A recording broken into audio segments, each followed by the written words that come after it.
We live in a universe governed by one inescapable law: entropy. It's the rule of the game. Everything from the smallest particles to the vast galaxies moves toward decay. Energy disperses, systems break down, stars burn out, matter erodes.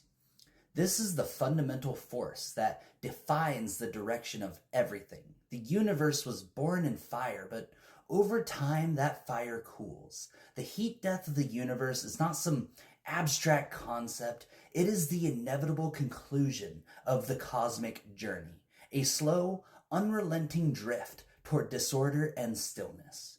And yet, here we are. Life. Life is the anomaly.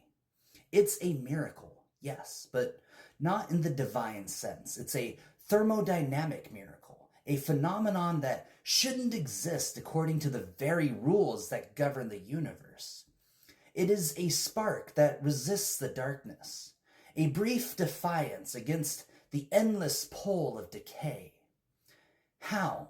How did life emerge from the chaos? How did a planet, Earth, become a cradle for conscious, intelligent life? The answer lies in a concept we need to take seriously, not as myth, but as science, not as superstition, but as reality. This is the story of the Lifestream. Life is not a static state. It is a process of constant flow and exchange, a feedback loop. Every living organism, every ecosystem is a system of recursive feedback, a never-ending cycle of energy transfer, absorption, and release. Life, in its simplest form, is a system that builds on itself, regenerates, and evolves through constant iteration. The life stream is the sum total of this energy, the flow of life itself, feeding in on itself, sustaining itself against the demand of entropy. Now, think about that for a moment. The universe, left unchecked, is supposed to decay. Everything trends toward equilibrium. Everything breaks down. But life, in all its complexity, resists that. It doesn't fight against entropy in the traditional sense. Life doesn't oppose entropy. It defies it through patterns, through organization, through self-organization. This isn't magic. This isn't divine will.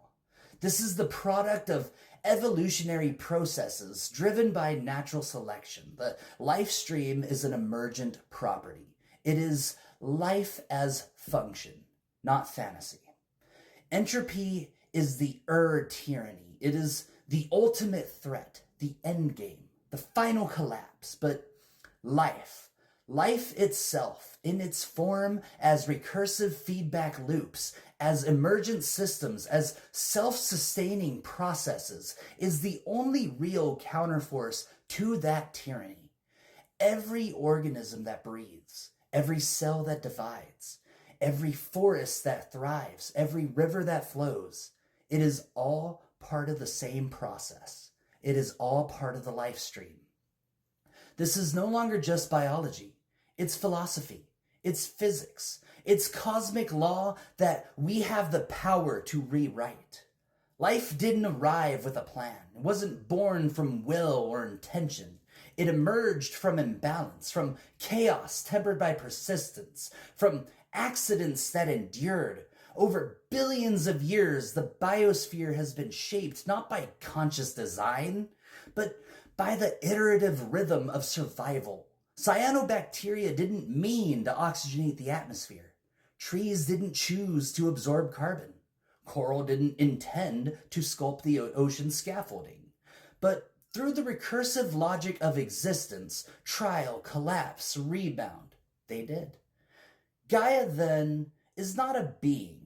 She is not divine. She is the evidence, a planetary scale proof that life can become self-sustaining if given time, if allowed to learn through pain. She is the first real answer to entropy.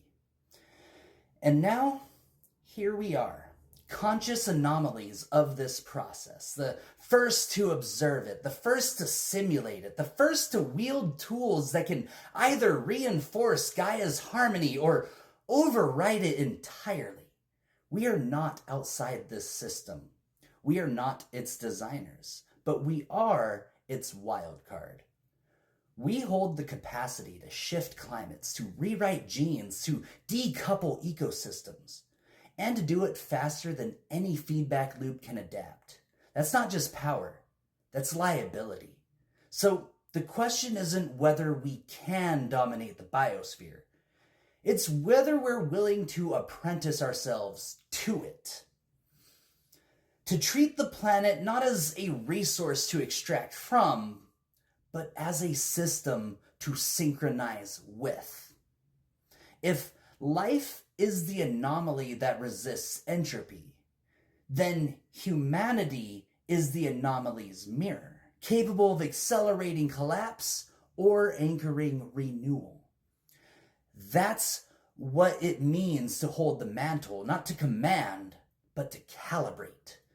Not to escape this earth, but to earn the right to leave it by proving we can restore it.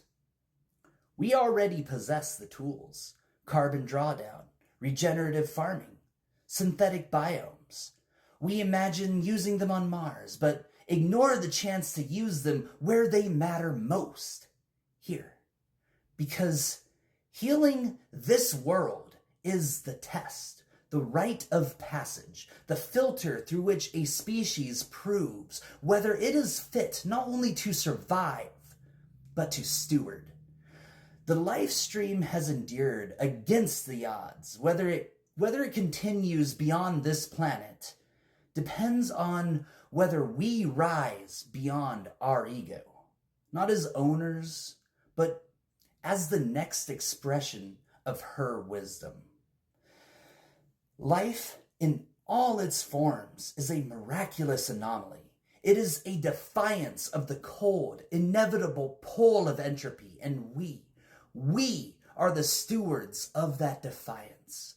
The question is, will we rise to the occasion? Will we honor the Lifestream and carry it into the future?